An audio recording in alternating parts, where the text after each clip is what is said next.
We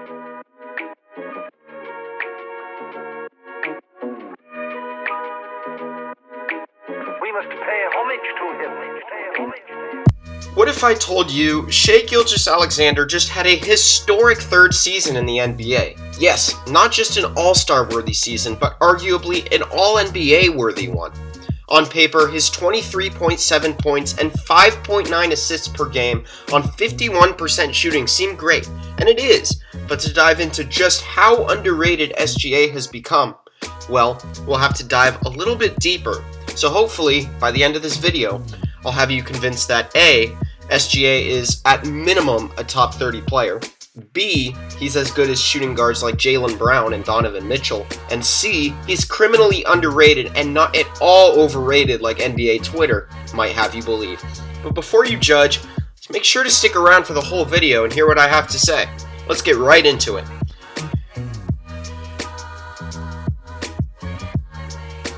Shai's base stats don't tell the whole story on just how good he is, so to adjust for pace, let's adjust his stats to a per 75 possession medium, which is the average amount of possessions a starter plays in the modern NBA. It's basically just a better, more accurate version of the per 36 minute metric. When adjusted, Gilgeous-Alexander averaged 25.1 points, 6.2 assists, and 5 rebounds. He also had an absurd 62.3% true shooting percentage, which is a metric that perfectly measures efficiency using field goals, three-pointers, and free throws, and tries to make up for the difference in value of each shot. For reference, the league average true shooting is a bit over 57%, so SGA is shooting roughly 5% above league average, and that's while having, according to B-Ball Index data, the second worst spacing for a star behind only Steph Curry, and the worst three-point shooting team in the league. He was also quite an elite slasher this past season, one of the 5 best, easily. He led the NBA in drives per game ever since the stat was founded in 2014, leading it in drive field goal attempts, drive field goals made, and drive passes. He's also 3rd in drive assists as well. He'd lead the league in them, but we all know the lack of shooters Shai has around him.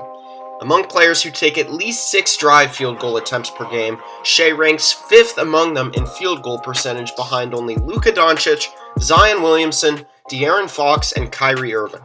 So, SGA is already an all-around complete 3-level scorer in the NBA. He's shooting 61.4% in the restricted area, 36.7% from mid-range, and 41.8% from 3. Though his mid-range has been rather inefficient this year compared to his last 2 seasons, it's why he's cut down on those shots in favor of more pull-up threes and layups, and those threes are falling at a near 42% clip. He's also been one of the best self-creators and isolation players in the modern era as a whole. Via @ThunderFilmRoom on Twitter, 87.1% of his buckets were unassisted, and he was nearly in the 94th percentile as a pick-and-roll ball handler, and led the league in drives per game and 2nd in drive points. This doesn't mean he's an on-ball ball hog either, not at all. He played off of CP3 and Schroeder last year, and this year shot over 43% on catch-and-shoot threes this season. It's just that he's literally the only shot creator on the Oklahoma City Thunder, and their second best one would have to either be Luguentz Dort or arguably the old creaky Al Horford. So SGA can get buckets from anywhere and everywhere on the court in any and every way. And if that wasn't enough, he's one of the clutchest players in the NBA as well. Actually, before I get into that, here's a graphic showing 2 clutch players and their stats according to NBA.com, which defines clutch time as 5 minutes left with a 5-point differential or less. So, player A averages 4.7 points and 0.6 assists on 51-42-80 splits with a 68% true shooting in just 3.5 minutes per game. Player B averages 4.7 points as well and 0.7 assists on 51-40-96 splits with a 71.5% true shooting in 3.7 minutes per game. It's very tough, right? You'd probably go with player B, and I would too. Slightly more points and assists on better efficiency due to his free throw shooting, but you can't argue it's easily B. It's very, very close. So, player A is Shai Gilgeous-Alexander, who is an afterthought when debating the clutchest player in the league. And player B is Damian Lillard, who is often considered the clutchest player in the NBA and is one of the clutchest players the league has ever seen. Now, I'm not saying SGA is more clutch than Damian Lillard, not at all. I said player B is super clutch, and I'm saying Dame is more clutch. But to say Shai isn't one of the 10 best clutch performers in the league is absolutely ludicrous, especially when you consider his situation and circumstances.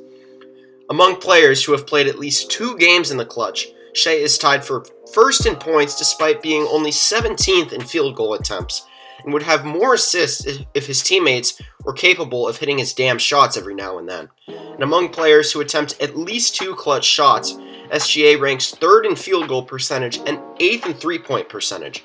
So, despite horrible spacing and help, and him being the only above-average shot creator on his team, again, above average is not nice enough to Shai here, he's still been statistically as clutch as the likes of Damian Lillard, Steph Curry, and Kyrie Irving. Again, not saying he is or isn't as clutch as those guys, it's just to show how underrated Shai really is, especially in clutch time. So, 25-6 on great efficiency, such great versatility and portability, while being so clutch is mind-boggling for many reasons. For one, Shai is doing this with such little time to adjust to his new role as a lead creator. After the departures of Chris Paul, Dennis Schroeder, Danilo Gallinari, Steven Adams, and others, SGA's top 2 offensive teammates were Al Horford and Lou Dort, both of whom are inefficient 15-point-per-game scorers. So, it was very clear as day the burden Shai was going to have to carry was massive, and he had never dealt with this kind of situation before in the NBA. In both of his prior seasons, he was either a second or third option next to other ball-dominant stars, playing pretty admirably off of them. This was his first time as the primary initiator ever in the big league, and all the defenses were going to be focused on him. Heck, that's why he was statistically one of the 8 most double-teamed players prior to his unfortunate injury per NBA Court Optics. Yet, he's not only adjusted to this role perfectly, but has significantly improved in every area. Despite massive down in spacing since last year, SGA has improved his points per game by 4.7, assists per game by a little over 2.5, and turnovers by only 1, all while increasing his field goal percentage by nearly 4%, 3-point percentage by 7%, and maintaining a similar free throw percentage while improving his overall efficiency by 5.5%. Please seek mind-boggling. help. That's a 4.7 point per game increase along with a 5.5% true shooting increase. Insane stuff. And again, he was doing this with historically awful spacing and offensive teammates. Per B-Ball Index, the only star with worse spacing than Shai is, as we mentioned, Steph Curry. Just wanted to reiterate that because, well, we've already said that here in this video.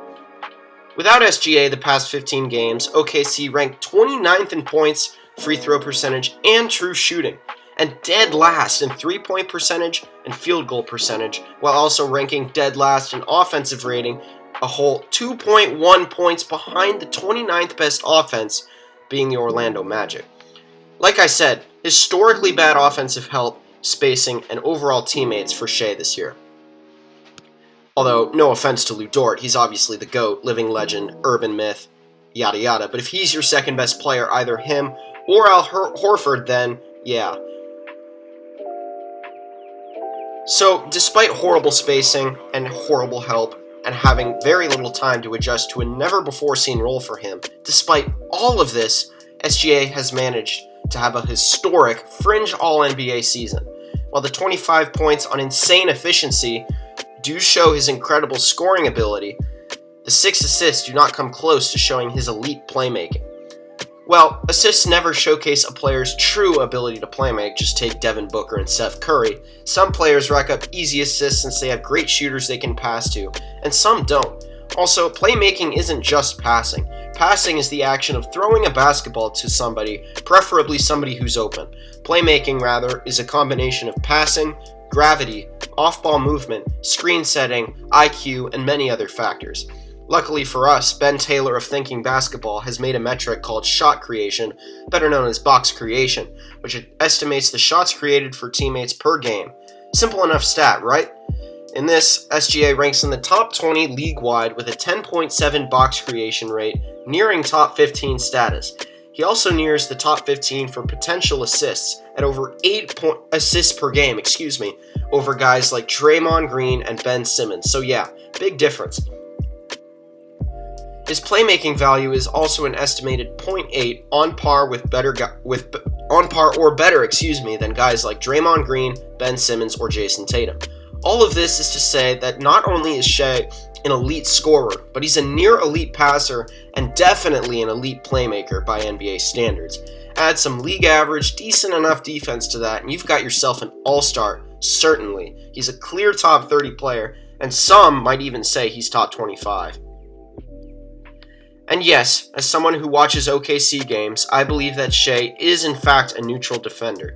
He was a bad one last season due to his skinny frame and poor help awareness, and while he still is a bit of a slight negative to a neutral factor on that end, he's put on more weight and muscle since then, now weighing over 180 pounds. He was also very bad to begin the season, but that was mainly since he had to adjust to his new large offensive burden, which took a certain amount of time.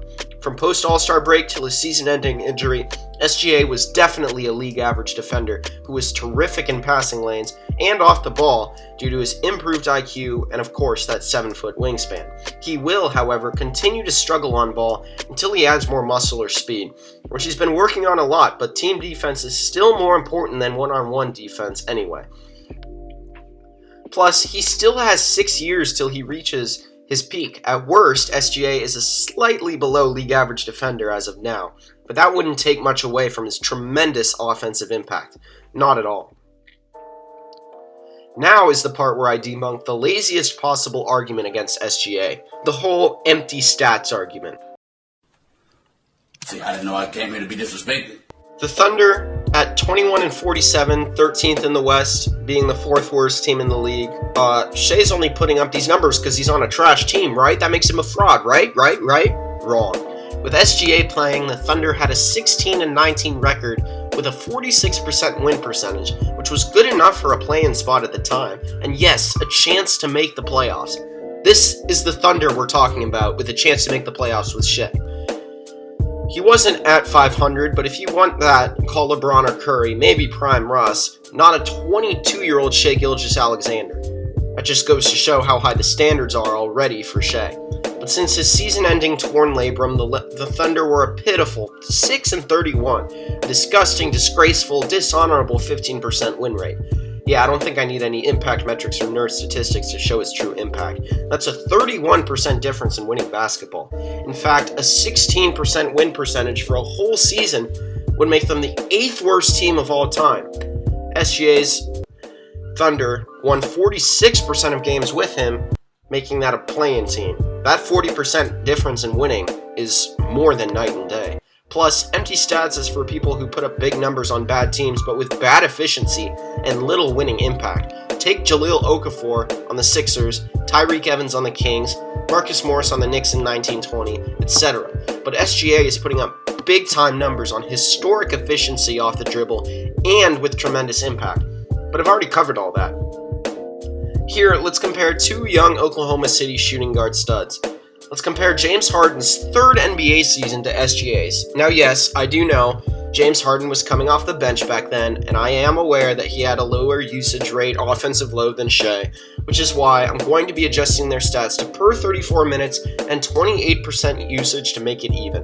When adjusted, Harden averages 23.5 points and 5 assists on 39% three-point shooting, while Shai Gilgeous-Alexander averaged 24 points, 6 assists on 42% shooting. And no, this isn't to say peak SGA will match peak Harden. He probably won't. It would be ridiculous to assume that. But as soon as James went to Houston, he became a superstar MVP caliber guy. And peak Harden was a nightly 36-8 on 64% true shooting. Yeah, SGA, that's a reach for him to reach that, as much as I love the guy. But this comparison is simply to show just how good SGA is already, just like Harden back then. Alright, let's look at the only players in NBA history to ever put up 23 and 5 on better efficiency than Shai has, with his 50-40-80 splits. This list extends to only Larry Bird, Kevin Durant, and Steph Curry, 3 of the greatest offensive players of all time. In fact, this season, Curry, KD, and Jokic are the only 2 players to score more points and do it as efficiently as Gilgeous-Alexander has. Obviously, it's a smaller sample size for Shai, but regardless, man, that's just absurd. 22 years old in his 3rd professional season in such a horrible situation, Shavonte Ashion Gilgeous-Alexander, sorry if I butchered that name, is in company with such incredible all-time players. And don't twist my words here. I am in no way saying he will come close to replicating the careers of those 3. He won't, and that's the honest truth. He'll be a superstar, but not one of the 20 greatest to step on a basketball court. But can we not appreciate just how talented, skilled, and incredible this man is at basketball? When I say the sky's the limit for Shai, I mean the sky's the damn limit. Shout out Michael Jordan. He improved dramatically in each and every season and is already so good at such a young age. And who's to say he can't ever be an MVP caliber player? Maybe even the lead guy on a championship team in his prime. I don't know, because I literally cannot put a ceiling on him. But here's a quick clip from the Hardwood Knocks, by the way, summarizing why SGA will most definitely reach superstardom one day. This season, Stephen Curry and Kevin Durant were the only other players who averaged over 20 points and 5 assists per game while shooting as well on 2s and 3s as Shai Gilgeous-Alexander. What's incredible about this efficiency is that 87.1% of his made buckets went unassisted. That is the highest share. That is wild. And I think that is what renders the Shai Gilgeous-Alexander superstar trajectory valid. LOL, imagine if they trade up and pair Shai with Mobley. That would be really damn unfair. Future superstar next to the 2nd best player in this draft, and the Thunder could accelerate their rebuild even further by adding Mobley. But getting back to SGA, where does he rank among players? Well, in my opinion, he's just as good, if not better, than guys like Bradley Beal, Jaylen Brown, Donovan Mitchell, Zach LaVine, among others. Maybe even better, and easily better than a Ja Morant or DeAndre Ayton, by far. And if you don't think SGA is just as good or better than those guys, that's perfectly fine. I kind of see where you're coming from too, to be honest. But do not at all say he's an overrated player because of that. Sure, a couple of OKC fans, including myself, think he's on par with Beal, and most of us know he's better than Brown for sure, but even if the whole fan base did, it wouldn't matter, because if so, then every fan base overrates their stars. Pelican fans would overrate Zion and say he's top 20. Celtics fans would overrate Tatum because they think he's top 10. I've even seen some Wolves fans say Cat is better than Embiid, legitimately. But in reality, the majority of fans rather often underrate those players, and it's why they're still underrated and not overrated overall. The own fan base doesn't really matter much. They're literally a fan base. The same applies for Shai. Polls, debates, and non-OKC fans still consistently say guys like Drew Holiday, DeMar DeRozan, Ben Simmons, Donovan Mitchell, Jamal Murray, or heck, even Ja Morant and DeAndre Ayton, they say those guys are better than Shai. So until that changes, or he at least gets appreciated as the top 30 player he legitimately is, forget top 25. Shai Gilgeous-Alexander will continue to be criminally underrated. But hey, that's just what we think. If you disagree, or agree for that matter, or just have some thoughts, feel free to leave them down below in the comments. Feel free to like and subscribe as well for consistent and quality NBA content. We're trying to get to 100 subs here on this beautiful new YouTube channel, and each one helps out the channel massively. But until next time, peace. Hey there, if you enjoyed this video, be sure to check out @theflarescreen on Instagram for more. If you enjoyed the narration, make sure to check me out at Flares and Pin Downs on Instagram or at ColinBach3 on Twitter. But above everything else, make sure you have yourself a great day. Peace.